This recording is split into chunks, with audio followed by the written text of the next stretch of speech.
Okay, so yeah, welcome to this session on LDI quiz analytics in Microsoft Fabric. So I'm Rishi. I work as a group manager in Avanade, which is a joint venture between Accenture and Microsoft. I'm a Microsoft Data Platform MVP, a chartered accountant, and a few other badges like Fast Track Recognized Solution Architect. Harry? Yeah, cool. My name's Harry. I work at Avanade as well. I'm a senior data engineer, focusing mostly in the Azure space, but getting involved with some of the Power Platform stuff as well. So what we're going to look at today is what Microsoft Fabric is. Just hands up, who's actually played with Microsoft Fabric? Oh, brilliant. Okay, cool. Oh, you've got Microsoft in the room as well, so we hope so. Okay, so we're going to have a look at what it means for your business. What is Microsoft Fabric and what does it mean? Harry's going to look at some emerging patterns and architectures, things like data mesh and integration with platform as a service in Azure. And also going to look at Gen AI and actually running some Gen AI scripts in Fabric itself. Not using Copilot, but not all Gen AI is Copilot. And we can actually do a lot of stuff just using some libraries. I'll then look at actually LDI quiz analytics. Has anyone used LDI, Learn Data Insights, before? Oh, cool. Okay, nice. So basically, it's just a community website I've been running for a few years. Where I've got practice questions for Microsoft exams, so like PL300, DP500, and I've started to put some Fabric ones on there as well. So we'll do a couple of Fabric questions. And then I just wanted to show a bit of the architecture, what happens when you take a quiz, because it lands all those results into an FTP server, an XML file, and it gets processed for Azure and then the back end, and there's Power BI embedded. So, and Harry's been helping me actually just put it into Fabric, because the solution actually fell down a few months ago and I haven't had a chance to put it back up again. And now we've got Fabric. I thought, actually, yeah, that's a good opportunity. So we'll show a use case for actually that quiz analytics scenario. And then we'll look at what that solution looks like in Fabric. So firstly, I wanted to start with just looking at the Power BI environment, because this is where most of the people in the Power BI user group, I imagine, are coming from. And this is from Melissa Coates, where she just put together a diagram, which people find quite helpful, just to show some of the components around Power BI. Now, this is just Power BI and related components. It doesn't actually include the full Azure platform. So once you do Azure, you've got a lot more than that as well. So it's a lot for, you won't find experts in all of this. People will be specialized in particular areas, and you have skill sets mainly either on the Power BI side, and then all of the other stuff you've got to rely on other teams to be able to do to get the data for you in the right format for Power BI. So one of the biggest challenges, especially in large organizations, is that there's a lot of separation of all of these roles. So when you want data to be used in Power BI, you've got to go knock on the door of IT and say, right, can you set me up a data warehouse, or set me up something where I can go and get access to this data. And then each use case you need to do that for and build all your data structures. And what people end up doing is just putting it all into Excel and then just connecting Excel to Power BI. And it just creates a bit of a mess. So, when you actually look at across the data foundation, what we've got here is a lot of cost, a lot of difficulty in managing. So all of your data needs to move around. And so you have your data in Azure. Your data goes from a data lake into a data warehouse, and where it's then held in like a SQL format, and then from a data warehouse into a Power BI data set. And as your data moves, you're spinning up different resources and managing different resources, trying to manage security consistently across those. So yes, you can have very level security in your Power BI data set, but then if people need access to the underlying data, you need to make sure that that's replicated in your data warehouse and then in your data lake, or whatever layer of data people need access to. So you've got to manage the data duplication and all those copies of data, because each copy of the data is for a specific purpose and it's all held in its own format. So that's the necessary data duplication, the complexity, and you've got this disconnect between developers and citizen developers. So people like Harry is the data engineering side, have got all the experience in doing stuff in Azure and Databricks, and then me on the Power BI side, there's that handover. So if we're working on a project together, he's got to do his bit first and then come over into my environment, into Power BI, and then I can do their Power BI reporting. So there's a lot of latency there as well, lots of components. So what Microsoft have done with Fabric is actually brought it all into one common platform, and they've used the Power BI platform because it's got large adoption, and it's software as a service. So Power BI is literally, you just spin it up and you use it. You don't have to worry about the resources, the clusters, anything, any of the hardware, any of the infrastructure that's behind the scenes, any of the networking, security, all of that's kind of managed for you by Microsoft. And by contrast, in Azure, it's platform as a service. So it's slightly abstracted. You can spin up clusters and you manage DWUs and things like that. But essentially, you still have to spin up those resources and stitch them all together. So the idea is they're saying, well, actually, let's not worry about you having to stitch all this stuff together and spin stuff up. Let's bring it into Power BI. So from a Power BI workspace now in Fabric, so if you go to app.powerbi.com and you have Fabric enabled on your tenant, you can just spin up a data factory pipeline. You can spin up notebooks. You can have a full-fledged SQL data warehouse, real-time analytics, so Custo query language for IoT event stream. Power BI, obviously, Power BI is just a part of the Fabric environment. It's one of the workloads. And a new one that's coming is Data Activator, which is all about also kind of real-time data analytics, but looking at patterns and trends and automation. So kind of like Power Automate, but much more data orientated rather than just a general if-then workflow tool. So there's seven different workloads there, and the data is not in a different format for any of them. The data is all in the same data lake format. It's just this one lake, one data lake tenant across the entire workload. So every single workload, data warehouse, Power BI, all sit directly and work directly off that data in Data Lake. And it's held in a format called Delta Lake, which is compressed files. So you could work with them efficiently in an analytics environment as well as a SQL environment, for example.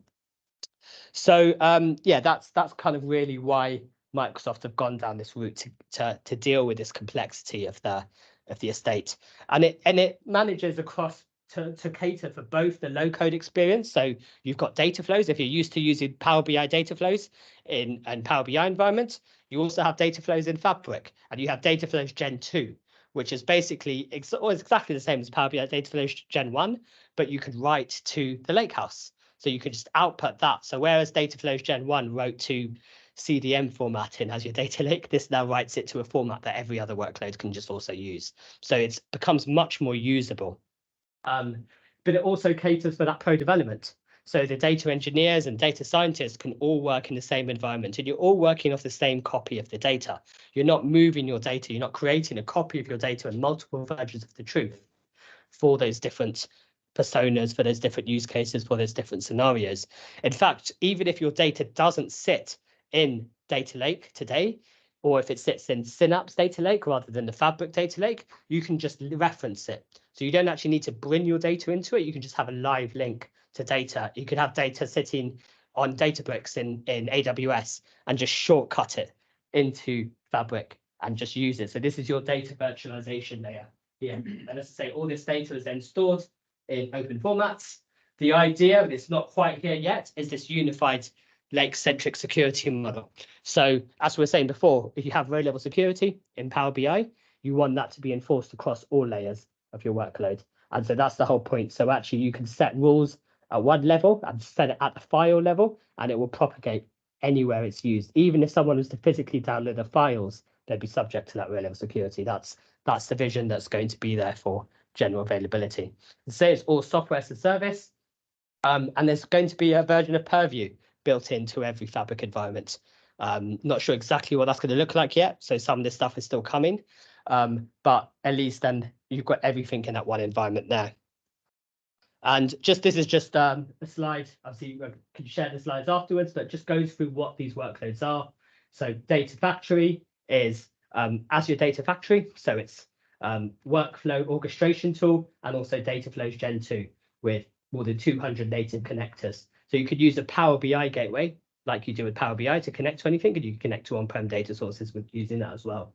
Data engineering, you've got notebooks. So this is more for your pro development, but you've got a lot more flexibility to shape and transform your data using notebooks. So if you have people who are able to write some Python and PySpark and with Copilot, that'll be a lot easier as well.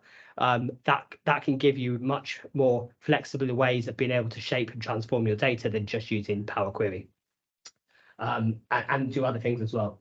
So data warehouse, as I say, full-fledged data warehouse, full DDL, DML support, but you like dedicated pools and synapse, but dedicated pools and synapse are expensive. And you have to manage that very carefully with all of that. Whereas here it just runs like a service. You just spin it up, it's automatically available, and you just pay for that compute. So everything you're paying for here is just compute, like Power BI Premium, right? It just has a compute monitor, and each workload you're running just runs a certain amount of compute, and it's very efficient with how it uses this compute. Data science, you can run models, ML flow, real-time analytics. So this is not something that's been hugely popular. It's been in Synapse with Azure Data Explorer as a PaaS service, but I think as a SaaS service, it's really powerful for looking at real-time stuff. So James Dales, who's also Avanade, has built this flight map on using custom query language and showing real-time flights going on, and the engines and stuff like that on those. And obviously Power BI. So Power BI is just part of the fabric. It's one of those 7 workloads. It still continues to evolve as its own product. And rather unhelpfully, Microsoft have just named it all Fabric. So now when you search for Power BI, it just comes up as Fabric. Interestingly, you guys haven't renamed your user group, but most of the user groups have, which I get, but also can create a bit of confusion. But the way that Microsoft say that how this works is it's all part of the same umbrella, like Office, like Word and Excel are just part of the Office suite. And in that way, Power BI, SQL Data Warehouse, or Synapse Data Warehouse, and Synapse Data Engineering are software as a service services within the Fabric application or platform. And yeah, just to highlight on here, the real benefit of this is OneLake. And this is just ADLS Gen 2. And it really means that you can just manage everything in a single data lake environment. So you don't have to move your data around. Obviously, you can manage sets of data in different workspaces and artifact level, so you can access control, but you don't need to set up separate storage accounts and manage them independently. All of your data just sits in one place. So it's kind of like OneDrive, where all of your data is in OneDrive, and you can manage access at a file level or folder level or a Teams level or whatever else it is. And you can do the same thing with Fabric. And lastly, I said all the workloads sit directly on top of this OneLake, and that includes Power BI. There isn't a need anymore for Power BI datasets. Essentially, the same analysis services, that Vertipack engine that you've got, where it's got compressed data, they've managed to achieve that same compression and that same power directly on top of OneLake. So you can have your Power BI models built in OneLake, essentially, with measures and relationships sitting direct query essentially against OneLake, but it's the same level of performance as if it was import mode. So you've kind of really got the best of both worlds there, where you don't need to choose, do I want real time or do I want to bring my data into a cache? Actually, it's already in OneLake. You don't need to build a separate cache to get that performance of your DAX. So direct query, essentially what it would do is take your DAX and convert it into SQL and then pass it back to an engine. Whereas here it's actually running DAX natively against the Parquet files that are in Delta Lake. So yeah, so we've got direct query in import mode, and then direct lake is where Power BI is sitting directly on top of there. Is this red thing really annoying? Do you want to... It's all right, Rishi. I think we'll make do. You sure? Okay. It's fine. All right. So over to Harry. Cool. Thank you. Just this. Awesome. So I'll preface this with, we have a bunch of demos. They all worked yesterday, but we didn't test it on a Mac. So fingers crossed they'll still work. I'm going to be running through 2 things. So if you're going through LinkedIn, you've got 2 buzzwords, right? You've got Fabric and you've got AI. That's exactly what we're addressing. We're no better than those articles. But one of the things we are doing at Avanade is starting to introduce this to our customers.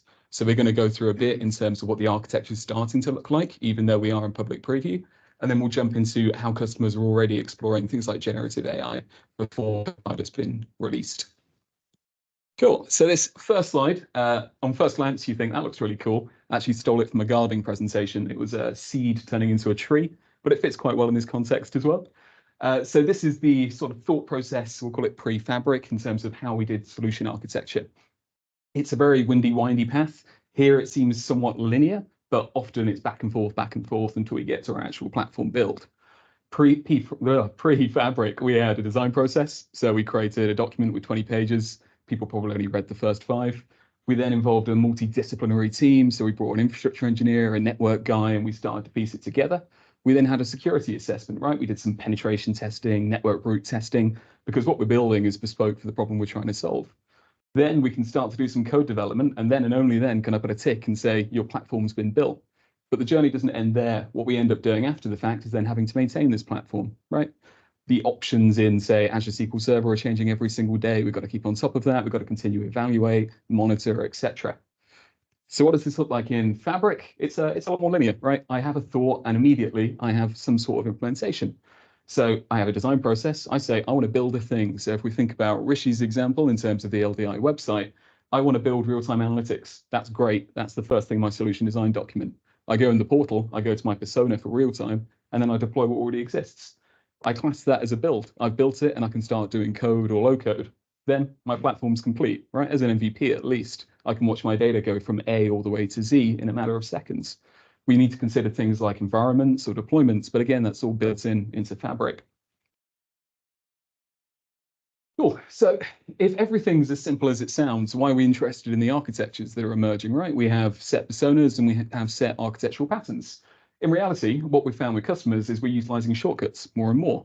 Some customers really like their Azure domain for things like HR or finance or control, or maybe they're just risk averse for looking at things like, why should I dump all my data in a public preview product? You know, Fabric could be corrupt the next day and all my data's gone.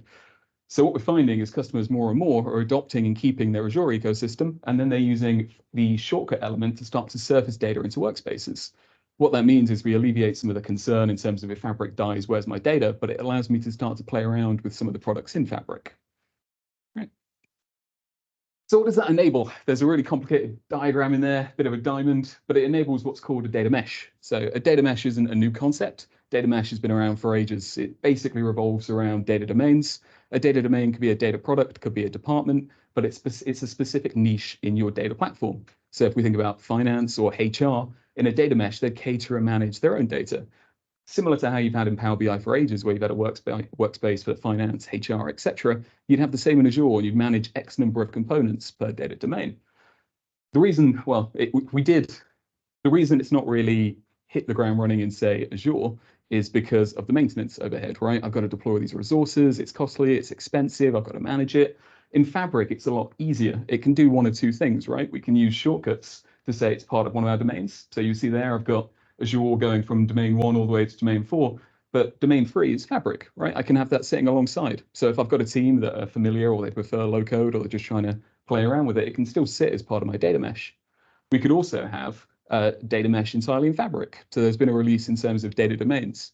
Data domains at the moment are more so tags in Fabric, but going forward, like Rishi mentioned with the one security model, those domains will start to propagate security controls. So it's just made it a lot more accessible. Cool. So as I said before, we'll get into some of the generative AI stuff as well in terms of what we see in the Copilot bandwagon. We know very little, or at least we can't talk about very little, but we'll showcase what we do know, and then we'll showcase sort of what we can already do from today. I was just going to see if the demo, if we can go to Edge, but it's fine. I'll start to. Cool. Alrighty. So what's the vision? So if you watched Ignite, there was a video sort of showcasing, you know, Fabric's AI Copilot experience, and it was amazing, right? I went in a chatbot, I typed in, hey, I want a report, and boom, it was done. Now it showcased it in two forms. It showed it as a chatbot experience, but also as a completion experience. What's the difference between the two? The chatbot experience is similar to what you've got with like ChatGPT. You know, I've got an input or a response, and I can carry on that conversation. The other side, the completion side, is a bit like GitHub Copilot. If you've used that, I could put a comment. So I could say, write me a SQL query. I press enter and it finishes that and gives me my answer, what I would expect. It's not a chatbot experience in terms of me going back and forth. I'm giving it an ask and it's just giving me a single response. Now, what we saw in Ignite is we saw things in Fabric, such as the notebook experience, right? Write me some PySpark to get X, Y, and Z. Or we found that in the data warehouse experience, where it was write me a SQL query based off the tables that sit within my lakehouse. And that's where the benefit comes in, right? It's contextualization. I can go in ChatGPT at the minute and I can say, I've got this error, but it knows nothing about my error, right? It doesn't understand why it's failing. It could give a good guess. It could say this library doesn't exist, but it doesn't know anything about my estate. With Fabric Copilot, obviously it can traverse the tree and the lakehouse and understand my tables. So I could start to say things like, write me a SQL query for my products. And it will just go to my product table. It will understand that primary key and it will compose that query. So what I'm going to be talking about for the most part is the chatbot experience. So a lot of our companies or clients at the moment are saying, you know, I want to get on the generative AI bandwagon, but I don't understand it, right? I've got an input and I've got an output, but what's happening in between? It looks like magic, right? So what we're going to do is kind of demystify that, go through the core components, and then quickly showcase in Fabric how you could build your own intelligent chatbot using GPT and some documents that you've got lying around in one lake. So in terms of the chatbot experience, it's nothing new. You've got rule-based chatbots and you've got the new shiny generative AI chatbots. A rule-based chatbot is something you probably already used. So if you think about something like Power Virtual Agents, where you're going back and forth and you have a bunch of basically if this, then else statements, right? If it's HR, then follow this path. If it's finance, follow this path. But I've had to pre-compose all those paths. And the problem with that rule-based chatbot approach is what we find is it's limited, right? If I, as an individual, ask the wrong question, it can go down the wrong path, or it can't answer my prompts. I've got to maintain it every time I make a change. It's not scalable. So what we found is an emergence of things like generative AI chatbots. Generative AI doesn't necessarily need you to define those for it because it can understand the intent and it can start to give you those responses. And what we're finding more and more with clients is they want to contextualize that and bring in their own data, right? I want a chatbot where I can say, what's my HR policy? ChatGPT doesn't know that, but I'd want a response that would say, this is what my HR policy is. So if we break up that process, the first step we've got is I'm asking a question, right? My question could be, tell me about my report. Now, what we're doing is two things. We're doing tokenization and encoding. Tokenization you might be familiar with already. Tokenization is the process of breaking sort of phrases or sentences into individual words. There's many different mechanisms as to how you do it, but this is the simplest. Tokenization is important because a lot of what you see with LLMs or large language models is a tokenization limit. That limit would be something such as, I don't know, in the case of GPT, I think 32K, you've got about 36,000 tokens. What's the benefit of that? I can give it more data in one initial message. Some of my older models like GPT-3 or GPT-2, the token limit's really low, so I can only ask a small amount of messages in sequence. It's not scalable. So tokenization, all it's doing is making that large sentence or that large paragraph into individual bite-sized chunks. Now, the computer doesn't understand that, right? Tell doesn't mean anything to the computer. It's an arbitrary sort of word that we've assigned a definition to. So what do? We go through a process of encoding. Encoding is more so I'm looking it up. It could be against like a dictionary or something of that nature, but I'm assigning it an integer value. So tell is 1001, me 1231, etc. And computers love numbers more than they love words. So they can start to scale it out and start to decompose it. So when we've split that up and we've started to assign those integers, we still don't really understand intent. So what we do is we go through a process called embedding, which is actually really interesting. Embedding is, if you look at this graph, what's the first thing you see, right? You see dog and cat and you see red and blue. You're kind of moving towards dog. You understand that cat has something to do with dog, and then red and blue somehow sit within the same topic as well. So if I ask my question and I say, tell me about my report, what embedding is doing is it's taking that tokenization, so it's splitting it up into words. It's then starting to assign meaning. How does it assign meaning? It sends it to the LLM, and the LLM gives it coordinates in geospace, right? And that coordinate is then sort of cascading in a bunch of like terms. So when I ask it about my report, it goes to my dot for report, but around all those other dots are things like Power BI, analytics, etc. So it's basically traversing a bit of a knowledge graph in terms of you've asked for this term, I can then infer that all the terms that sit around it can answer that question, right? And that's all it does to understand the intent. Oh, no, we skipped a bit. No, we didn't.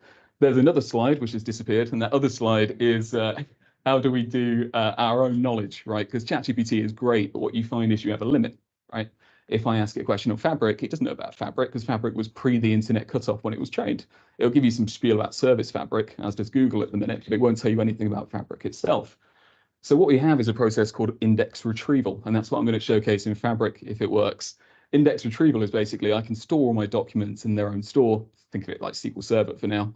And then before I ask my question, before sending it to the LLM, actually, I grab that data and I include it as part of the message.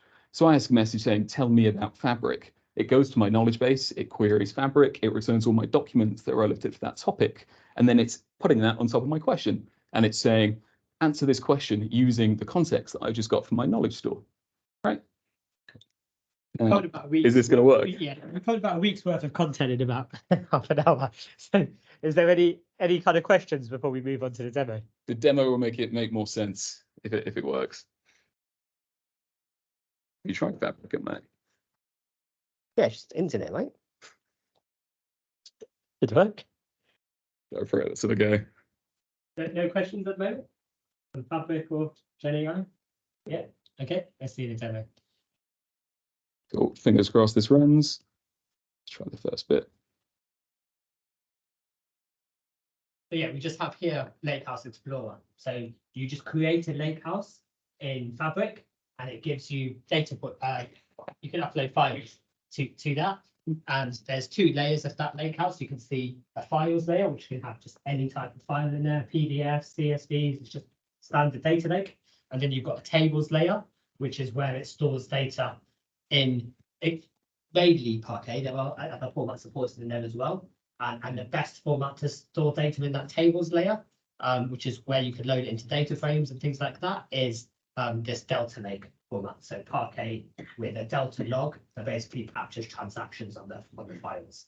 So it kind of in between, that's why I call it a lake house. It's in between a data lake and a data warehouse and database. So it has some of that transaction control as well. Okay. So Rishi, one thing just worth pointing out here for people who haven't seen Fabric is the URL at the top says https://webmac.powerbi.com.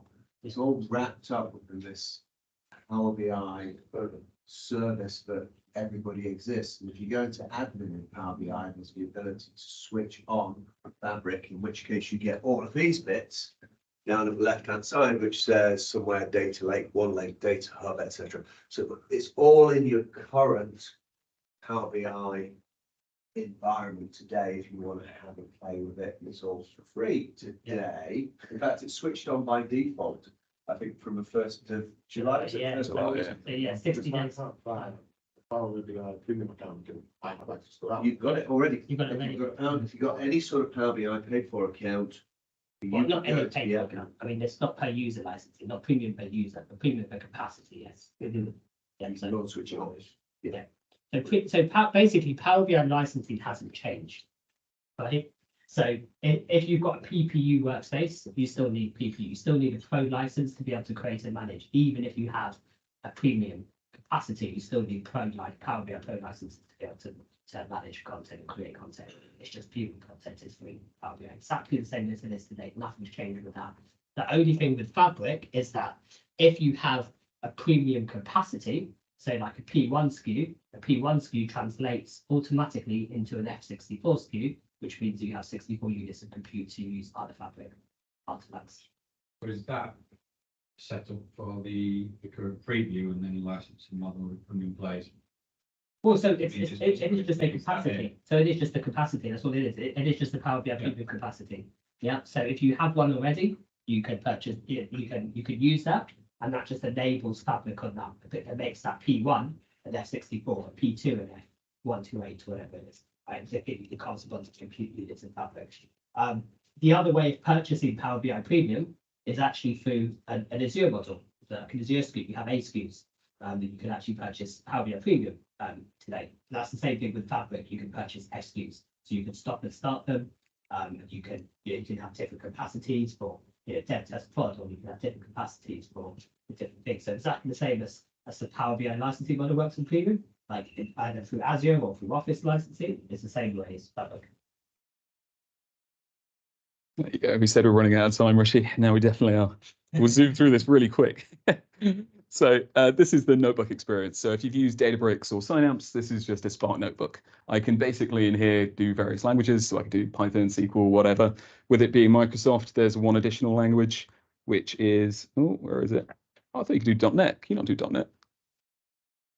You got it? No. I thought you could. No. Hey ho, that's gone anyway. So in this notebook here, it's all Python just because I prefer Python. But in this notebook, I'm doing one or two things. So I'm running a helper. My helper at the moment is just pulling all my secrets from the key vault because I don't really want to showcase my secrets. And then I'm installing a library. Thanks, Rishi. The library that I'm installing is called Llama Index. Llama Index is a really nice Python library which kind of does it all. When we spoke about index retrieval, Llama Index creates its own sort of index in memory, so I can start to play around with that chat experience on my own data. In terms of installing third-party libraries in the experience, I could do it one of two ways. So I could do pip install, which installs it in the session of the notebook. But if I leave my notebook or the session dies, that library's gone. Or I can install it on the workspace, or I can install it on the entire domain. In this example, I've installed it in the notebook. What have you done, Rishi? Just do that. Yeah, pinch out. Yeah. Oh, I can't zoom. Oh, Cool. Yeah, just go down. was it 3 fingers? 2. It's not too, mate. Oh, we'll do the arrows. It's fine. Cool. So what I've done is I've got a bunch of wrong way. We should have stick with the other laptop. It's fine. I've got it. So what I've done here, if this runs, fingers crossed, it's all good, is I put a bunch of contextual information in my lakehouse, right? So you'll see there, I'm listing it. What I've done is gone on Rishi's website, leave it there, it's fine. I've gone on Rishi's website and I've exported all of it in text files. So you see we've got a homepage, about us, services, whatever. But I've also got a Microsoft website and I've stolen the what is a lakehouse in Microsoft Fabric, which is a fairly large web page. In this library here, I'm going to load in those documents. So I'm using something in Llama Index again called Simple Directory Reader. It will read PDFs, PowerPoints, whatever you really want. It's pretty flexible. I'm then going to grab my Open API key, which I've hidden somewhere else. I'm then going to say what I'm going to use. So I'm going to use OpenAI. This is one of those libraries that supports many different LLMs. So you could use other ones such as Llama 2 that Facebook released recently. But in our example, we're using OpenAI and we're using OpenAI embeddings.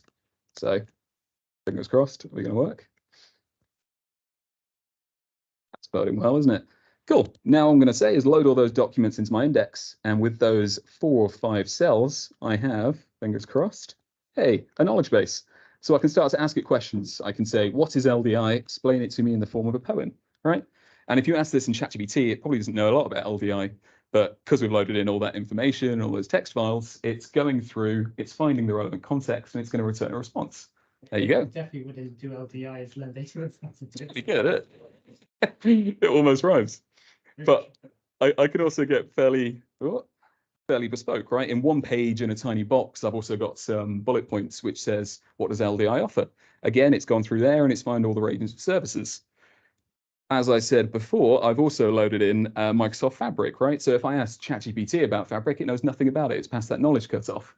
Now I've loaded in that contextual information. I could say, write me some quiz questions about lake houses in Microsoft Fabric. It goes in my document. It finds the sections it deems as relevant using that embedding functionality that we discussed prior. It's then going to print the response. So fingers crossed, it will come up with some actual questions. There you go. What is a lakehouse in Microsoft Fabric? A relational database, set of files, data ingestion, blocks of code, etc. But all this is to showcase is you can very quickly build your own sort of corporate chatbot experience. You wouldn't necessarily do it in a notebook. You could have like a Flask with a front end and a back end. But with very little code and a bit of contextual information, you can start to do something fairly powerful. So it says I'm not dangerous. Does it? Oh, it does say that, yeah. Little does it know. But there are limitations to its knowledge. It's the preview. Yeah. Cool. And then we'll speed through the actual content. Go for it, Rishi. Cool. So I haven't actually used ChatGPT to write any of the quiz questions on LDI yet. But I will start to see actually if I can. So with that, let's go over to the website. I'm just going to log in.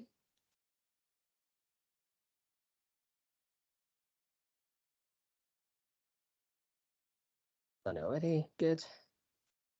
Log in with a LinkedIn, Google, or Microsoft.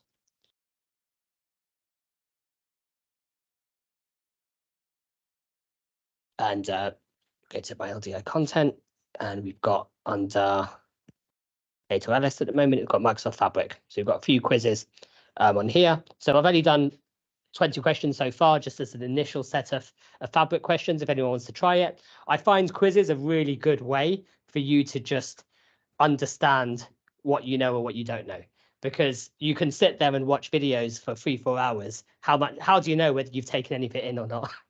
You could read blog articles, you don't know, right? So actually just being able to test your knowledge and being able to just think about it. I mean, I did an entire MBA in this methodology, right? It was all taught using the mobile app, and I'll show anyone who's interested around, just answering quiz questions to learn the knowledge itself. So not even just to do a certification or pass an exam, which there isn't one yet for Fabric, but even just to understand that volume of material.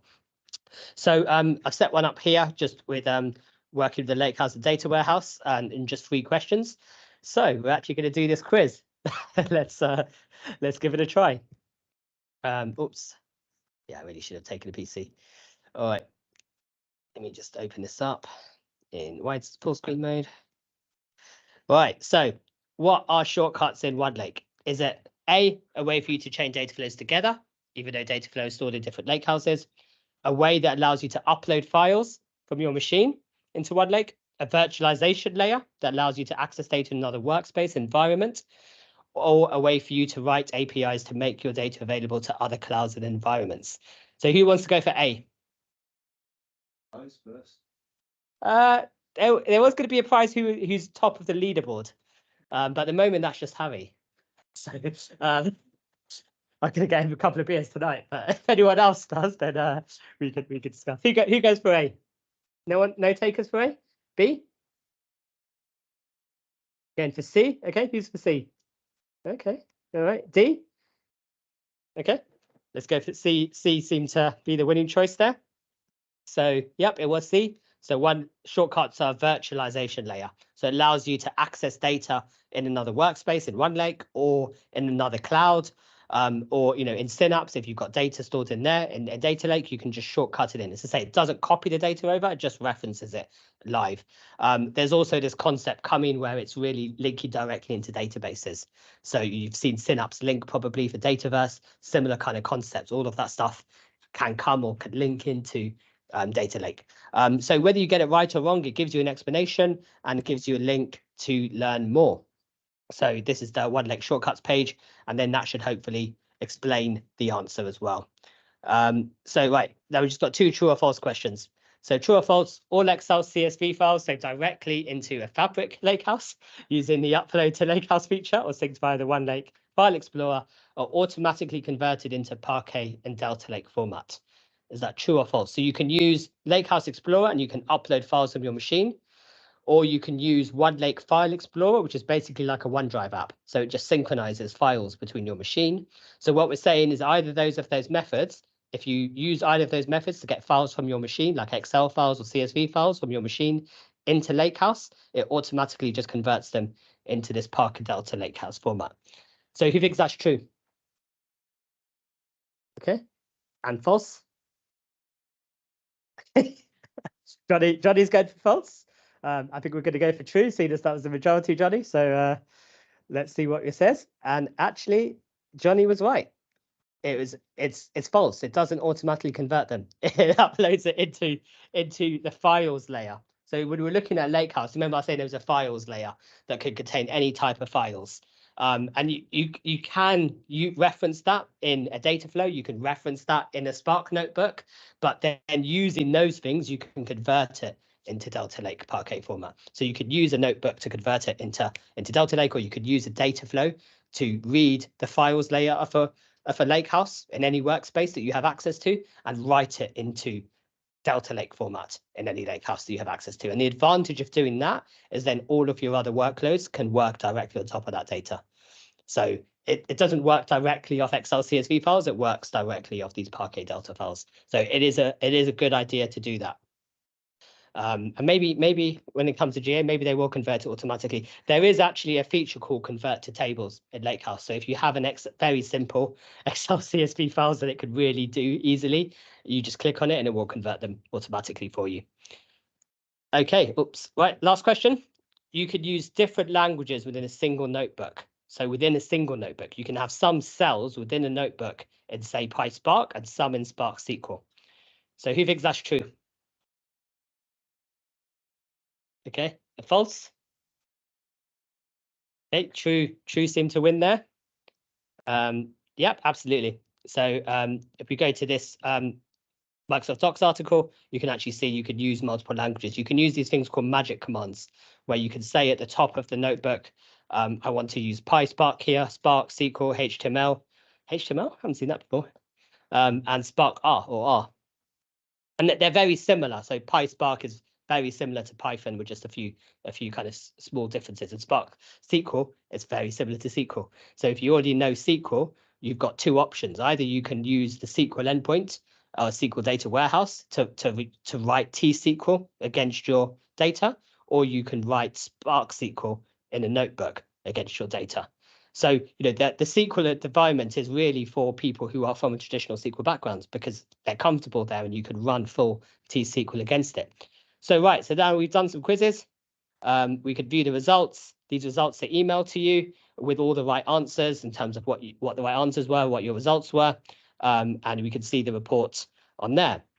So the question then is, well, what happens to these results? Well, we failed. Yeah. Okay. Well, it's only 3 questions. So, yeah. So what happens there? And so what we've got set up at the moment in that then is this has been running for a couple of years in Synapse, is this architecture where it's a WordPress site. So there's a MySQL database behind it. And every time you take a quiz, it lands the quiz results into an XML file and places that on the FTP server, the web server of the host. Now we're picking those up in Logic Apps, and I was passing that through into blob storage and then using Synapse pipelines and mapping data flows. So mapping data flows, partly because I'm not a coder and mapping data flows is a nice UI, and also mapping data flows was able to just expand out and collapse that XML into a format that I could put into a SQL database. So this has been running. There's been over 13,000 quiz attempts. Over 85,000 quiz attempts by 13,000 users. So all of those results, every question that everyone's answered has landed in a SQL database. So quite interesting performance data, actually, that we can do stuff on top of. This thing at the top, basically, these XML files contain an email address. And I didn't want to put PII data in my reporting database. So what I did was connect to that separately, have a lookup. So as it's going through this mapping data flow, it's looking up the email address against the user GUID and just passing the user GUID back into my non-PII database. So my quiz results database, I can show you that. Actually, probably haven't got time, so we'll skip that. But essentially, it contains user GUID, date time of quiz, result, and then for each question, so each quiz attempt ID, and then quiz attempt ID 3 will be in another table with all the questions. Quiz attempt ID 3, question 1, question 2. This was the answer. This was the response. And then that goes into a Power BI report, which I'll show, and then goes to Power BI embedded and back on the website. Now, this was working for a few years up until a couple of months ago when it started falling down. I wasn't able to connect to the on-prem. Something changed on my web server host, and I just wanted to go through actually why this was a bit of a pain, right? Because there was this networking, like this on-prem connectivity was a bit of a challenge. I had to use that integration runtime on a virtual machine. There was that latency, there's that delay. I had to run I had a cost benefit analysis here, right? How frequently do I run it? I run it more frequently and users get more real-time insights into their quiz results and how they compare against others. But then it also cost me a lot of money. So to run up a Spark cluster every single time to run these mapping data flows was expensive. And also then, yeah, you've got data duplication. So my data's moving from, it's landing in blob storage from Logic Apps, and then it's moving through mapping data flows, then landing into a SQL database, and then going into a Power BI data set, and then going into Power BI embedded. So all that data has been held in different formats and for different use cases. As we're saying, and the maintenance, right? So I had to set up different monitoring on things, and sometimes my Logic Apps would fail, sometimes this would fail, and it was just getting quite difficult to maintain alongside a full-time job. So what we started doing in Fabric, and I'll let Harry actually show the solution. Is so I went to Harry and said, Harry, I've got this. I want to put this stuff in Fabric. I think it'll make my life a bit easier.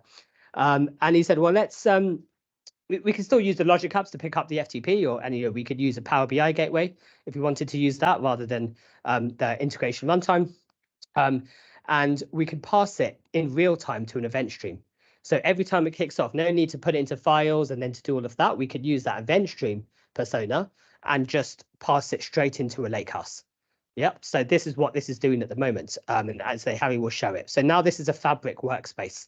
So in a Fabric workspace, we've got the event stream and we've got Quiz Lakehouse database. And there's a function up here to convert the XML into JSON. So event stream at the moment only works on JSON. But quick conversion on there. Again, happening as soon as the files are picked up. And then again, similar architecture for the customer locker, but this time they're in a separate workspace, right? So I've got my customer data going into a customer locker lakehouse, which is in a customer locker data workspace. Only IT and HR or whoever in LDI, which is or me, but anyway, have access to that data, and then the people in the quiz results don't have access to that. They can just shortcut into it to be able to see the right data with the GUIs that they need. And then that goes into a Power BI report. In ideally, this would be direct lake mode. So again, we don't need to build it to Power BI dataset, and then Power BI embedded. So you've got near instant results. So as soon as you've taken a quiz, may take a couple of minutes for the FTP to be picked up, file to be picked up, but then it all just processes through and you can start to see your results and benchmark. So I'll let Harry show the actual demo, and then I'll show the Power BI report, and then we'll just do a quick bit of Gen AI on top of it to show one of the real benefits of having my data in Fabric is that I can put Gen AI and potentially Copilot in the near future on top of it. So, right, do you want to, let's see if this works. How are we doing on time? We're running over. Yeah. We'll zoom through. Yeah. Always do. All right. Sure, we got it. Yeah. Let's see if I can actually get it scrolling. Have you already got how? Where is it? Oh, you haven't signed in, Rishi. Which one is it? Yeah, just tap on it.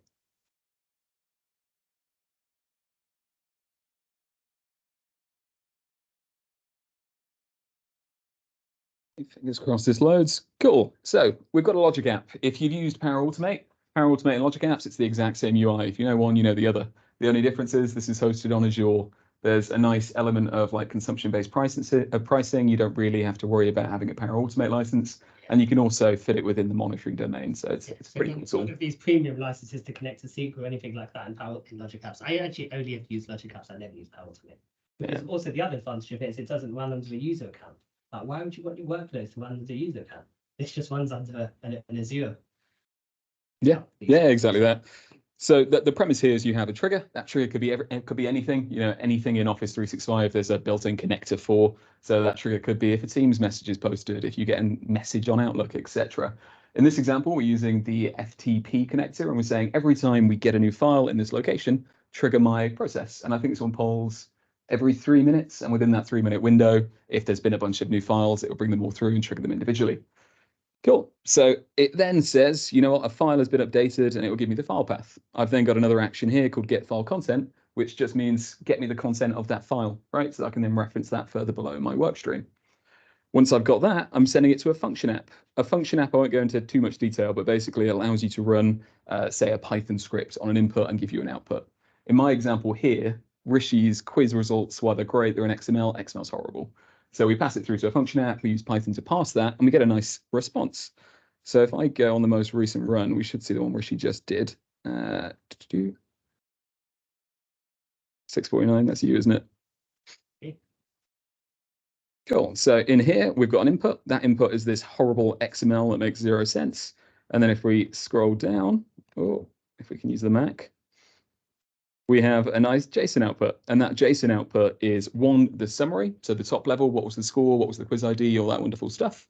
But there's also a nested array. So if I scroll down a bit more, I've got an array here with all my question numbers, right? So in that one JSON message, I have top level summary, but I also have each individual question, whether or not I got it right, etc.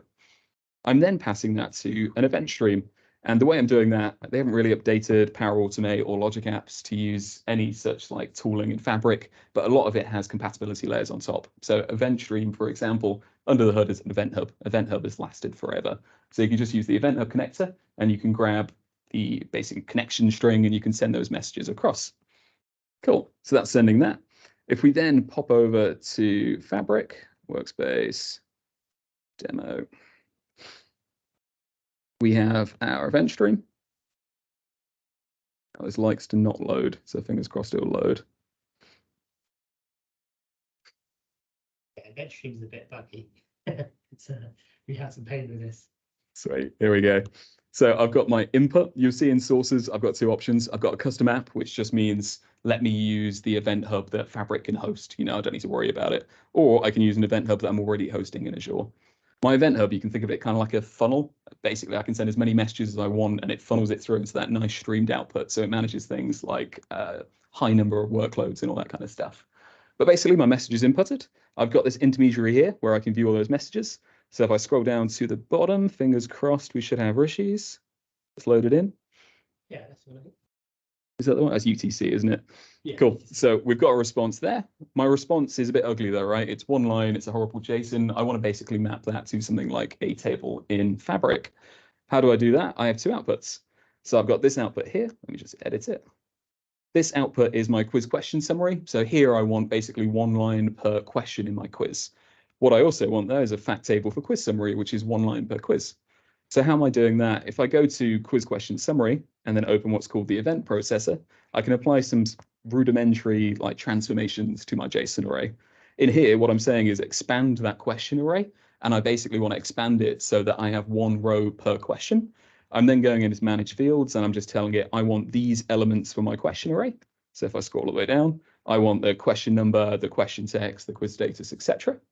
Then that's it. I'm just telling it I want it in a lakehouse. Now that table in the lakehouse doesn't necessarily need to exist. If I go here, I could type in anything. So I could say Rishi's table. And you see below it says add Rishi's table as a new Delta table. Eventually we'll manage it all for you. You don't really need to worry about it.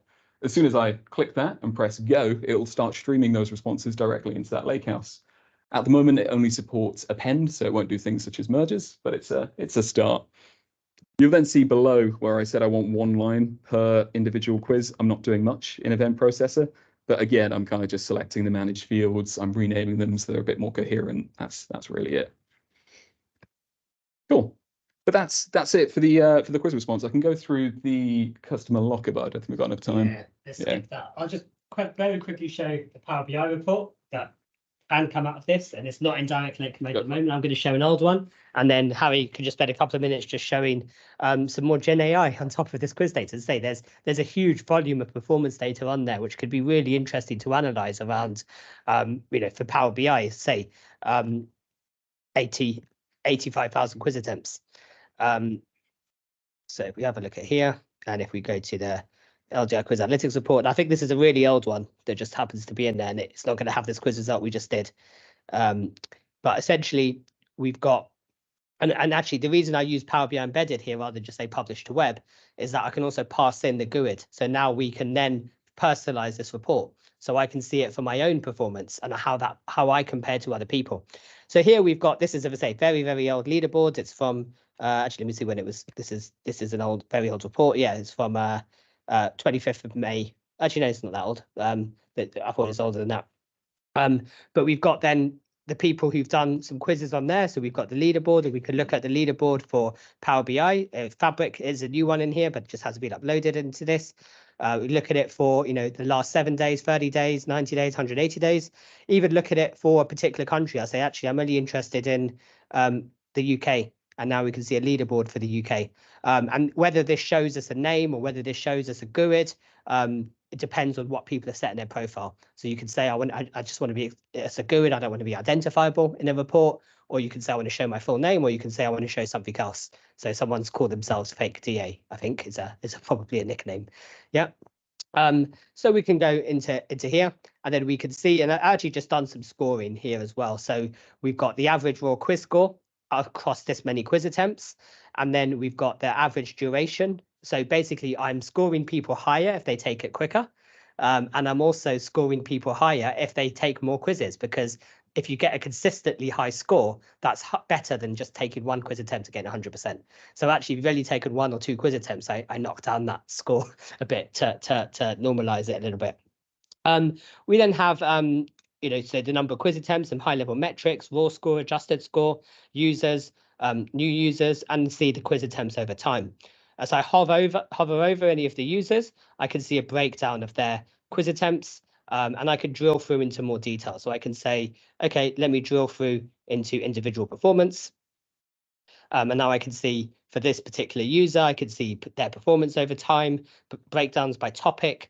And I've actually categorized all of the questions, at least in Power BI, to say, is it relate to visuals? Does it relate to something else? And obviously under exam syllabuses, those particular topics there. And then we've also got my performance. So actually say, okay, this is my performance. So this is filtered for my user. This is I've done 40 quiz attempts and I've only got 53% of my own quizzes, but you guys, and then you've got broken down by topic, by question group, category. And I could also say, right, I want to compare myself to a cohort group of people in the same country as me, or the same job role as me, or people who've got the same competency level or years experience with Power BI, according to obviously what they put in their profile, or any combination. So I say, right, I want to compare myself to all the people in the same country with the same job role. So all the people in the UK who are administrative analyst. I think that was the first one in the list. I don't know why I put that for myself, but there you go. And there are 4 people who fit that bucket, and this was their quiz attempts and their average score. So a few things you could do with there. Obviously, you could look at topic performance. So we've got some, so you could look at individual questions and break that down and filter them, and then start to see what those questions are. So what was the question? What was the feedback? What was the average score by topic, by question, and things like that. And also, we also need to have obviously some Q&A, key influencers visuals in here. So what drives the average quiz score to be higher or lower? And we could see apparently people in Poland. If you're from Poland, that means you on average your quiz score will be 6.7% higher compared to other countries. So yeah, that's a very quick overview of the leaderboard. And I think let's go back. And last thing, we'll just finish off with some Gen AI, and then we're done. Let's give it a go, see if this one works. I think the session's probably died.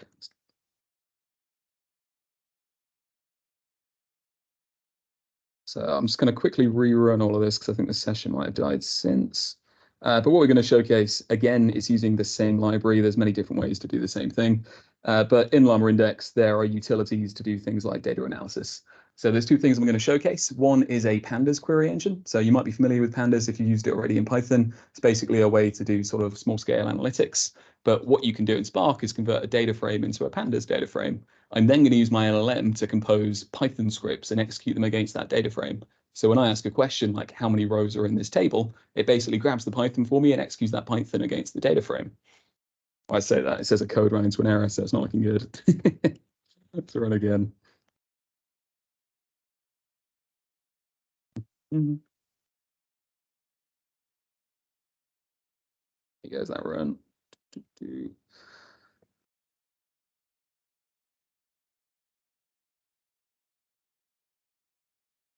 Sweet, there we go. So if we go down to here, I'm going to say, grab my table. So I've got an API in Spark called Spark.table. I'm going to say, grab everything from quiz summary, which is what we just discussed. It's 1 row per quiz. I'm then going to say, convert that to a pandas data frame. Right. Didn't take too long. Again, there's a fair amount of quizzes in here. I'm then going to use this pandas query engine and ask it a question. I'm going to say, how many quizzes have been taken? Right. Let's give that a run. And what you'll see it doing is below, it'll define the Python script it's going to execute. So here it said we should run. It's a Python from natural language thing. You basically just put Copilot. It's not really though. Just about works. So it would say data frame quiz ID and it would say .unique. I hadn't told it to get me a unique list, right? It could have just done a count table, but again, it's trying to understand my intent. And it said here, grab quiz ID, make it unique, and then just give me a len. Len is the length. And it said there are 12 in this sandbox demo environment, which is probably about right. Now I can get a bit more fancy in this, and I can start to say things, for example, loop through my data frame, and maybe we'll introduce a new column. So here I'm asking a question. I'm saying, draw out some insights from this row and give me a high level short narrative of less than 20 words. Now, if I scroll down to the data frame that's produced, there you go. On the far right, I've now got a detail column, and it says, again, this is all anonymized. User X, Y, and Z. User X, Y, and Z has passed the quiz with a score of X, Y, and Z. And this could be really useful, especially in data where you've got a bunch of unstructured information within those data frame rows. Also, in terms of like enrichment, maybe we can start to, I don't know, predict or guess what a score would be based off a particular column, etc. And then finally, I'm going to do another poem. I'm going to say, grab me my last 5 quizzes, and I'm going to inject that into my prompts. So my prompts here is saying, based on this array, create a summarized trend report in the style of a poem. And then at the very end, I'm just passing it my data frame as a JSON. Now, if I scroll down, it's created a little poem. The trend report is quite clear. The scores are rising year by year. So it's pretty clever. But again, it's a bit trivial, this example, but it's showcasing that you can start to play around with your data pre-Copilot. And again, it's fairly cheap. If you've got a ChatGPT account, by default, you get I think it's dollars or pounds to play around with. So by all means, go for it. You'll never go over that amount. If you go over that amount, the API access is just lost. Cool. Cool.